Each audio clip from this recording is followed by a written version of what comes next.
Welcome, gun runner.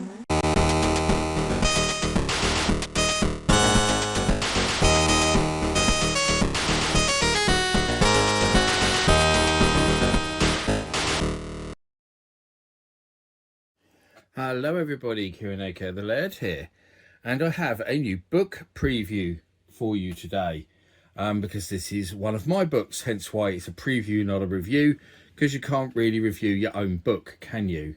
But yes, I have one of these for you, and I haven't had a new book come out for quite a while now because I've just been too busy with other things, and I have finally got round to finishing one though that I've had in the works for God knows how long. I had a couple of books that were print books that I'd been working on for a long time, and rather than keep flitting between different ones, I decided to just try and get one finished before Christmas. I was hoping to have two ready, but the other being an Amiga book, but that's I don't think I'll have that out in time for Christmas. I just haven't had the time to work on it as much as I wanted to. But the BBC book, which is what we're looking at today here, I did get finished. As you can see, as it's right here. I need to move that up a little bit, don't I?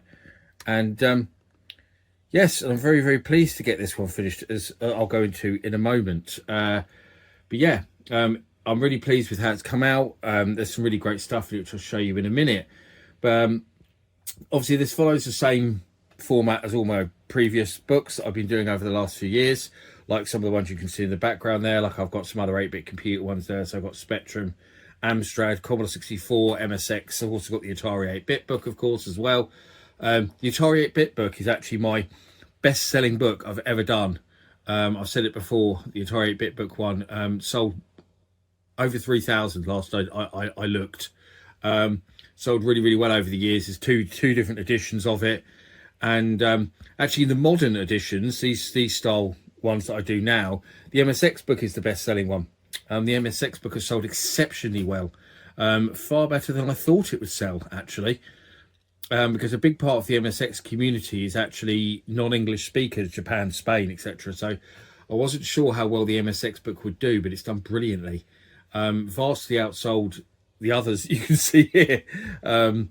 Yeah, vastly outsold Spectrum, Commodore, which have sold similar numbers. Amstrad, not so much.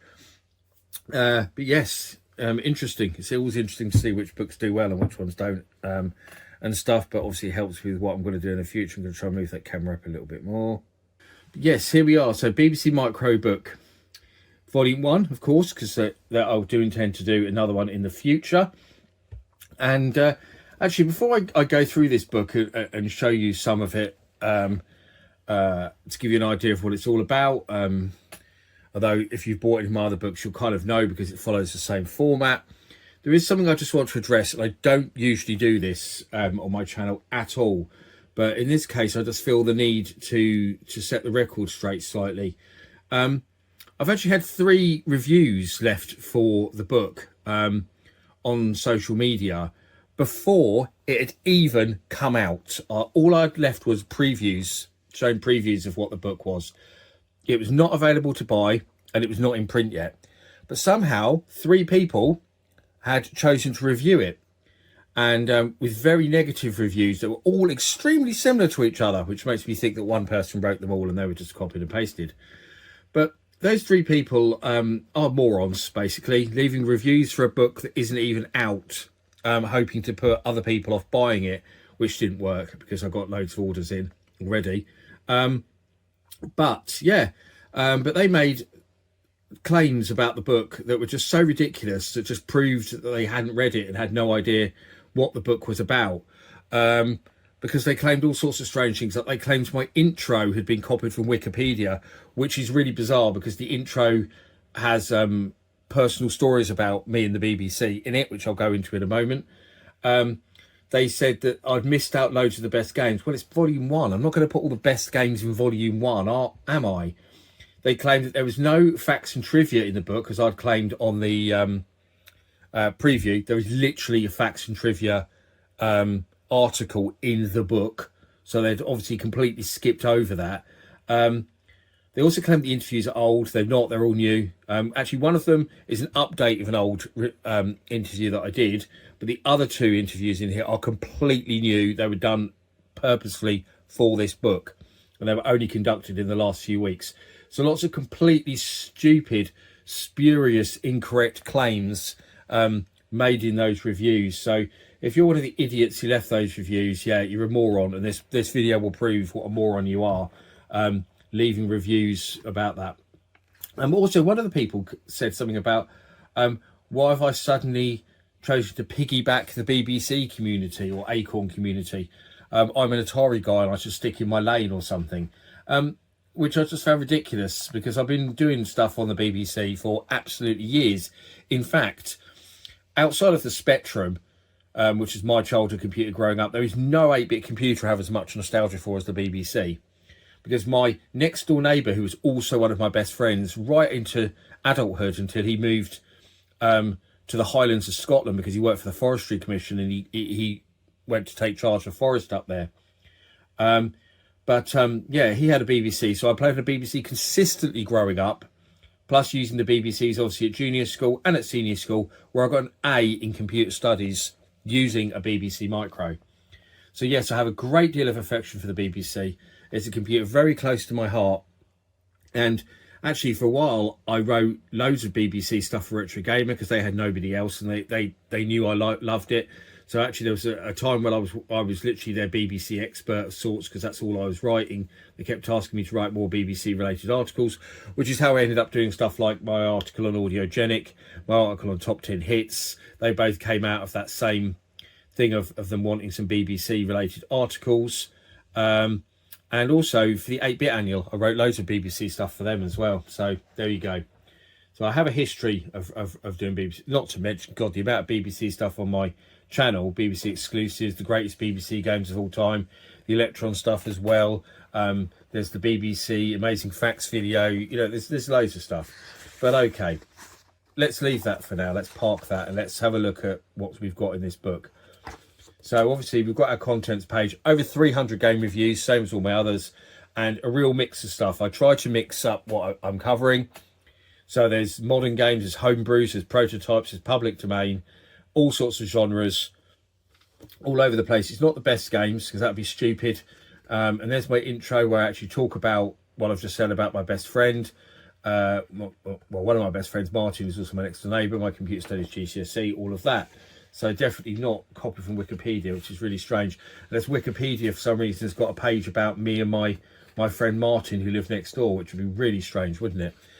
There's a BBC Facts article. So again, you know, I said about that at the start, that's quite big. I'm not going to show you too much of that. I don't like to spoil it. And then it goes into the game reviews, which are done in alphabetical order. Oh yeah, another one of one of the reviews said they weren't in alphabetical order, which is quite strange as well. They said the games weren't in alphabetical order. I don't know why they would think that, because all my books are in alphabetical order. But there we go. Yeah, so as you can see, you have the publisher of the year, the type of game, whether it's commercial, homebrew, prototype, or public domain, and my score, and then obviously my review. A lot of these reviews, obviously, in this book have very personal stories attached to them, in case of ones I played when I was a kid. Some are modern homebrews that I've discovered in recent years that I've ended up absolutely loving. I discovered so many great games, actually, playing this book. 3D Tank Zone was one of them. I really liked that. I've never even knew of that game until I started making this book. And that was a great discovery. There's many great discoveries. I need to make another BBC exclusives video, really, because I made so many great discoveries while playing through the games. And the BBC Micro Archive site is so good for that, because on there, you've not just got a complete database of all the BBC games, you can play them from your browser, which is fantastic. It made reviewing all the games so easy, and taking the screenshots and stuff as well. So obviously we've got all our reviews.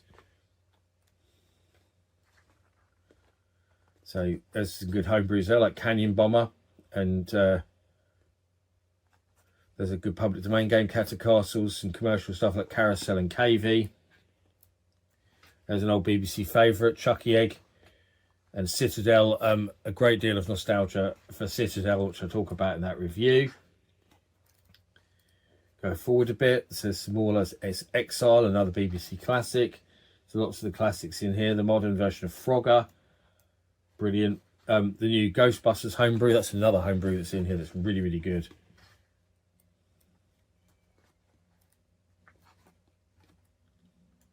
And then I've got an interview with Gary Partis.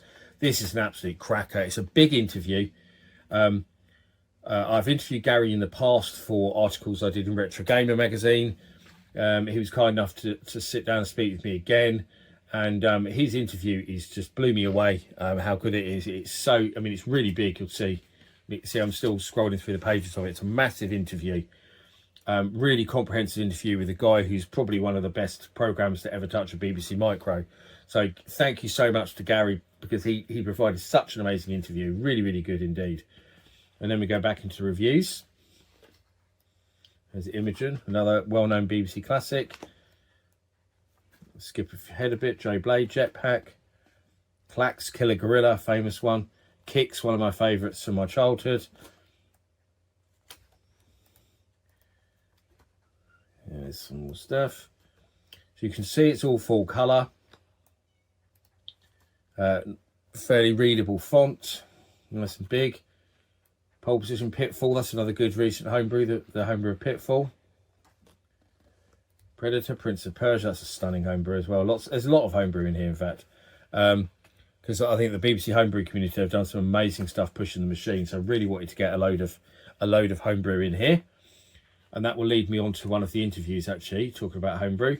But first, our second interview is Jolyon Myers, who is a very well-known figure, actually, in the gaming industry of today, because he worked on the Call of Duty franchise for years. He was a very key part of the Call of Duty team. So, yeah, he's got an amazing career that all started off on the BBC Micro. So in this interview, he talks about doing some stuff for Superior Software, and then Audiogenic and Top 10 Hits. So he talks about all of that in that article.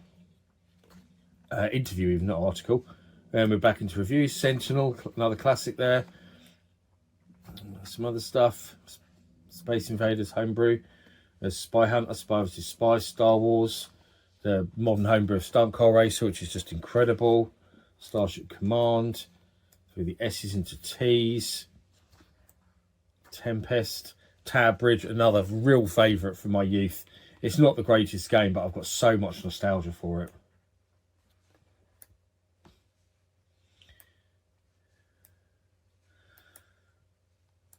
Stuff. Keep going away with the Exploding Fist there. White Light, possibly the best, most impressive BBC game I've played. White Light is so good. Amazing homebrew game. If you've not seen it, check it out. Especially if you like shoot 'em ups. And then we go through Zadie Kong Zaliga into Z. Xenon, of course, an absolute classic. And then our last interview in the book is with Richard Tricky Broadhurst. Absolutely amazing interview he did for me. He follows my YouTube channel and often comments on videos, so I already knew him from that, but been following his work for years on the BBC. I reviewed some of his games previously for the 8-Bit Annual, so I'm well aware of his work.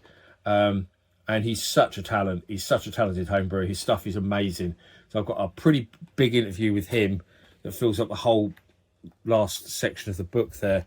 I don't want to spoil it by showing you too much of it, but he talks about what he's working on now, upcoming projects, all of that.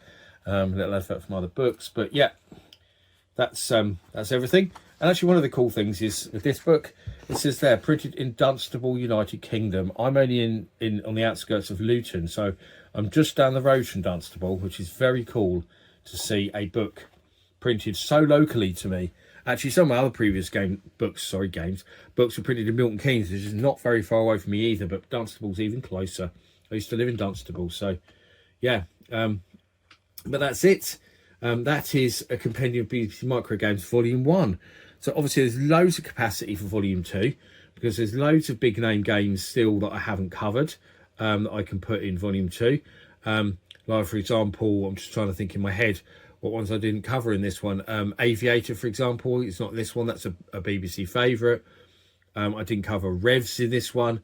Another BBC favourite that I think everyone knows. Trying to think what else I didn't cover in this one, in terms of famous BBC games.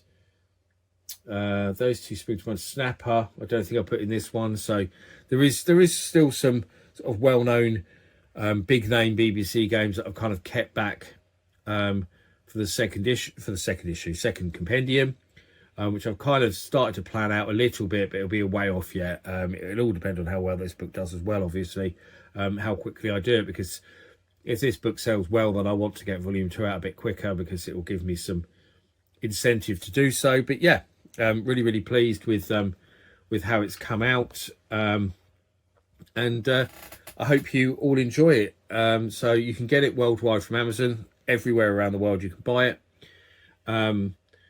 The UK price is £20.